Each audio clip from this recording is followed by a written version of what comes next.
A moment when the nation pauses to celebrate and react to something historic, something we haven't seen in a long time, when black and white TVs were just coming into effect. Yes, Chelsea have finally won a game full-time. Bournemouth 1, Chelsea 3. 3 goals, 3 points. That in itself is freakish for Chelsea this season, and that guarantees Chelsea's Premier League safety. Wonderful to be able to speak about a Chelsea win and not speak about Chelsea defeat, which for the last 6 games we've had to.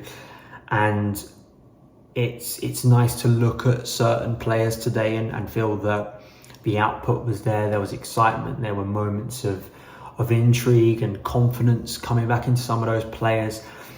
It could have gone either way. I do want to stress that I think it is a game of fine margins today. I think that there were moments, either bad officiating calls at 1-1 that could have gone in Bournemouth's favour for a penalty, or there were some bad misses from Bournemouth that could have made it 2-1. But it's a big win, we hope, in it, just for these group of players, because it's just been so atrocious for so long now, that for Lampard, for the players, just any sort of form of confidence that this club needs before the end of the season, that's what you get today. I don't know what's going to be around the corner next week. We've still got some very, very difficult games that I don't expect Chelsea to be winning. But at the same time, I think that looking forward now and looking at the team that hopefully Mauricio Pochettino is going to be looking to improve, and the group, I felt that there were signs today of what can be built next season. I do think there is a core there to build around, and I've kept on saying that even if things have looked very bleak, and I thought you saw some of that today. Starting 11, I was mostly happy with. I was happy to see Benoit, Badiashile back in the starting 11.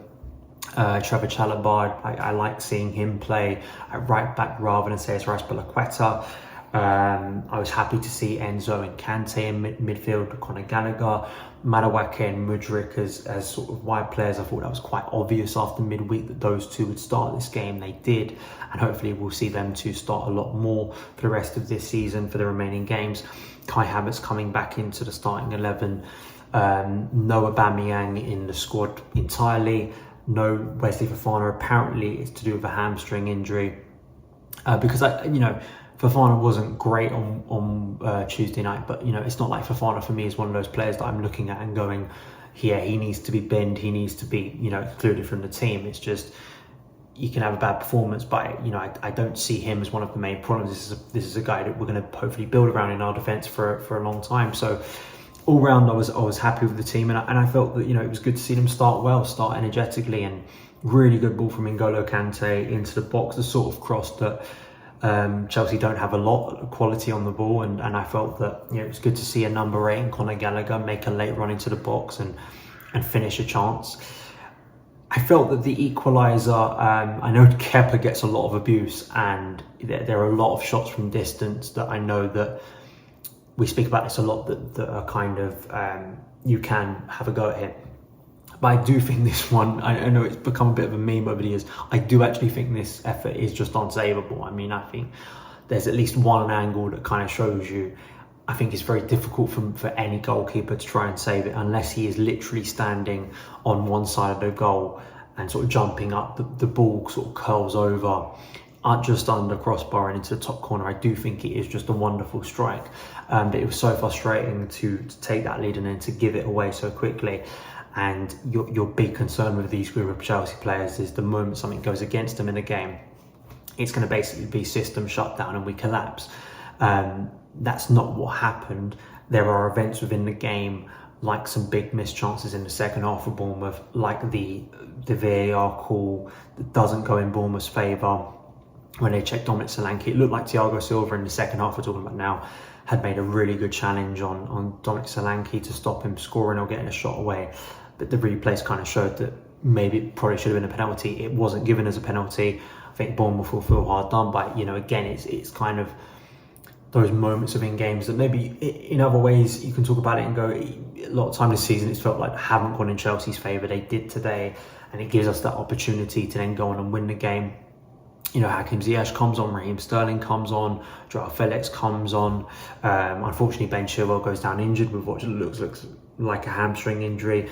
I was a little bit frustrated that Frank had brought Lewis Hall, easy to forget him earlier in the season back into the squad, and it doesn't bring him on at that moment. And I'd like to see Lewis Hall play for the rest of the season. Again, there's no danger of relegation. What have we got to achieve and lose for the rest of this season? If Chilwell is going to be out for the rest of the season, which probably a hamstring injury will likely mean he will be, I don't know why Lewis Hall doesn't play more, to be honest. That would be kind of my feeling about it. But you know, if Hakim Ziyech, we get that free kick, and he's always been amazing at dead ball, hasn't he? With his left foot, it's kind of a perfect place for him. As well, Bournemouth are atrocious, one of the worst teams at defending set pieces. Commentary kept on saying it throughout the game. And it was great to see Benoit, Badiashile get really good contact, a massive moment for him, a wonderful chant that's been created in the away end for him as well. And just talking about Badiashile, you know, it's bizarre how little he's played in recent weeks, given the great start, in my opinion, the really good start he had to his Chelsea career.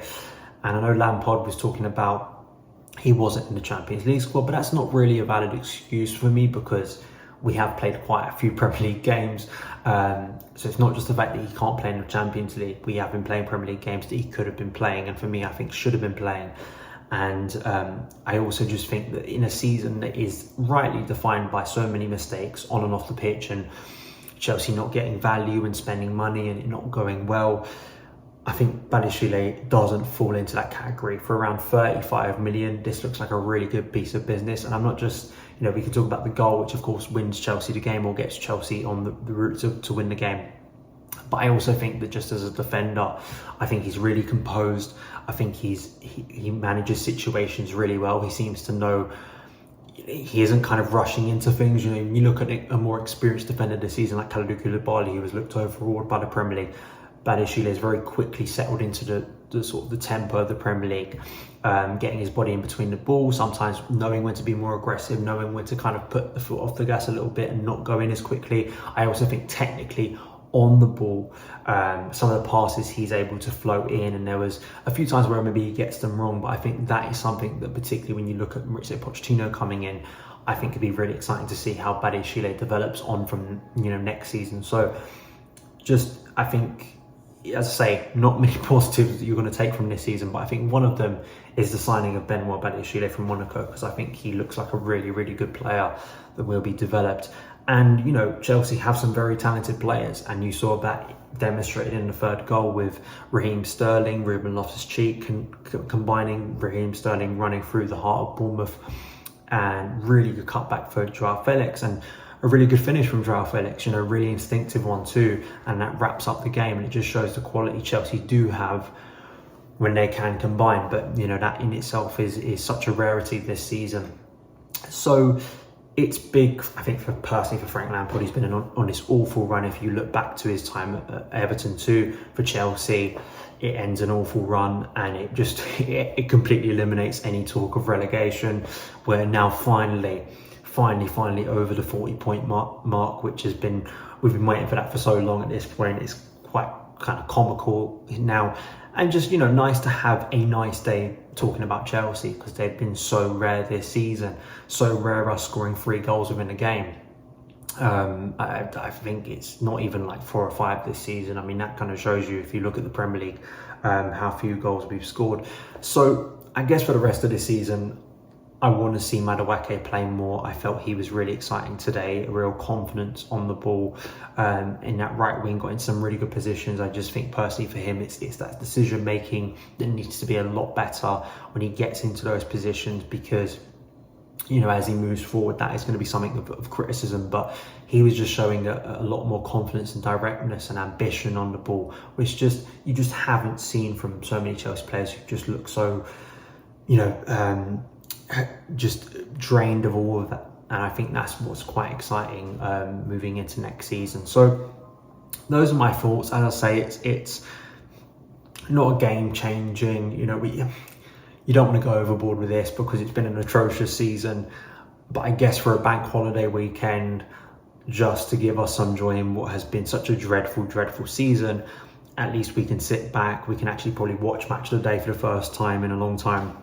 and just enjoy Chelsea scoring some goals, winning a game, securing our safety, and hopefully we can see a few more of those before the end of the season, looking ahead to the future and what is going to be built from pre-season moving into next year with hopefully Mauricio Pochettino. Those are my thoughts. Let me know yours in the comments below, and I will see you again very soon. Have a great rest of your bank holiday weekend, celebrating the coronation if you are in the UK. You can follow me on Twitter, all of that good stuff, at SonOfChelsea. I will see you again very soon.